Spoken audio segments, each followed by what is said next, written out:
ഒരു പക്ഷേ എനിക്ക് തോന്നുന്നു ഒരു 10 കൊല്ലം മുമ്പ് നമ്മുടെ ഈ ഇസ്ലാഹി പ്രബോധനത്തെ, തൗഹീദി പ്രബോധനത്തെ നമ്മൾ എടുത്ത് ചിന്തിക്കുകയാണെങ്കിൽ എനിക്ക് തോന്നുന്നത് നമ്മൾ എന്ത് ഇസ്ലാമിക പ്രബോധന പ്രവർത്തനങ്ങൾ നടക്കുകയാണെങ്കിലും അതിൻ്റെ യഥാർത്ഥ കേൾക്കേണ്ടവരെ കേൾപ്പിക്കാതിരിക്കാൻ പറ്റുന്ന ഒരു സാഹചര്യം സമൂഹത്തിൽ ഉണ്ടായിരുന്നു. ഒരു പ്രദേശത്ത് പരിപാടിക്കാണെങ്കിൽ ആ പള്ളിക്കത്തെ ഉസ്താദുമാരും ആൾക്കാരും അന്നത്തെ വെള്ളിയാഴ്ച അനൗൺസ് ചെയ്യുന്ന ഇവിടെ പ്രോഗ്രാം ഉണ്ട്, ആരോ വഴിക്ക് പോകരുത് എന്ന് പറയും. ചിലപ്പോൾ എന്ത് ചെയ്യും, പള്ളി കമ്മിറ്റിക്കാർ ഇറങ്ങി പുറത്തു വന്ന് നിൽക്കും. ആരെങ്കിലും പരിപാടിക്ക് പോകുന്നുണ്ടെങ്കിൽ അവനെ കണ്ടുപിടിക്കാനും ഭീഷണിപ്പെടുത്താനും മയ്യത്തുകാരെ വിലക്കാനൊക്കെ അങ്ങനെയൊക്കെ ആയിരുന്നു ഈ കാലം വരെ ഉണ്ടായിരുന്നത്. എന്നപ്പോൾ ഇന്ന് നിങ്ങൾ ആലോചിച്ച് നോക്കൂ, നിങ്ങൾ ഇന്ന് ഇതുവരെ നമ്മൾ ഈ പ്രോഗ്രാം തുടങ്ങുന്നത് വരെ പീസ് റേഡിയോൻ്റെ പരസ്യമാണ് ഇവിടെ ഓടിക്കൊണ്ടിരുന്നത്. അതായത് ലക്ഷക്കണക്കിന് ആളുകൾ, പ്രത്യേകിച്ചും രാവിലെ 6 മണി മുതൽ 8 മണി നടക്കുന്ന ലൈവിലൊക്കെ കമൻറ്റുകൾ അയക്കുന്ന, അതിനോട് പ്രതികരിക്കുന്ന ആളുകളുടെ പ്രതികരണങ്ങൾ നോക്കിയാൽ നമുക്ക് മനസ്സിലാവും അത് ആരാണ് സുഹൃത്തുക്കളെ.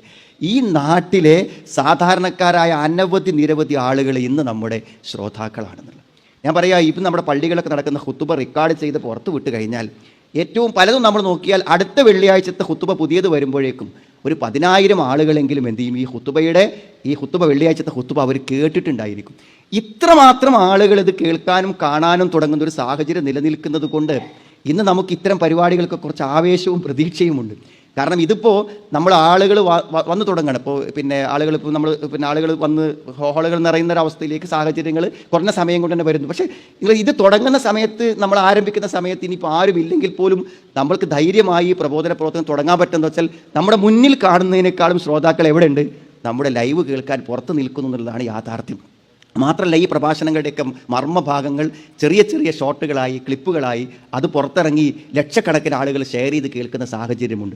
അതുകൊണ്ട് നമ്മുടെ പ്രവർത്തനങ്ങൾക്കും അധ്വാനങ്ങൾക്കും ഏറ്റവും ഫലം കിട്ടുന്ന നല്ലൊരു കാലഘട്ടങ്ങളിൽ 1 മിനിറ്റ് പോലും നഷ്ടപ്പെടുത്താതെ നമ്മുടെ ഫോണുകളും സോഷ്യൽ മീഡിയയും നമ്മുടെ സംഘടനാ ശേഷിയും ഒക്കെ ഉപയോഗിച്ച് തൗഹീദിൻ്റെ ഈ സത്യത ജനങ്ങൾക്ക് വെളിവാക്കി കൊടുക്കാനുള്ള ഇത്തരം നല്ല നല്ല അവസരങ്ങളെ വിനിയോഗിക്കുക എന്നത് തന്നെയാണ് നമ്മുടെ വിസ്ഡം ഇസ്ലാമിക് ഓർഗനൈസേഷൻ ഇത്തരത്തിലുള്ള പ്രോഗ്രാമുകൾ സംഘടിപ്പിക്കുന്നതിന് പിന്നിലുള്ള ഏറ്റവും പ്രധാനപ്പെട്ട കാര്യം.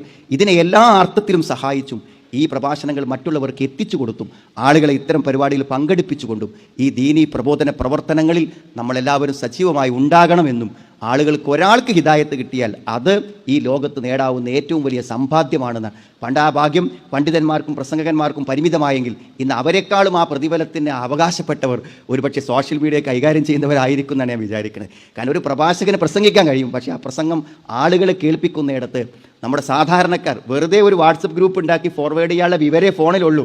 എന്നാൽ പോലും അവർ ചെയ്യുന്ന മഹത്തായ സേവനങ്ങൾ നമുക്ക് ആലോചിക്കാൻ പറ്റാത്തതാണ്. ഈ കഴിഞ്ഞ ദിവസം വളരെ സാധാരണക്കാരൻ അയാൾ പറയുന്നത് എത്ര മില്യൺ കണക്കിന് ആളുകളാണ് അയാൾ ഫോർവേഡ് ചെയ്യുന്നത് കാണുന്നത് എന്ന് എന്നോട് നേരിട്ട് പറയുകയുണ്ടായി.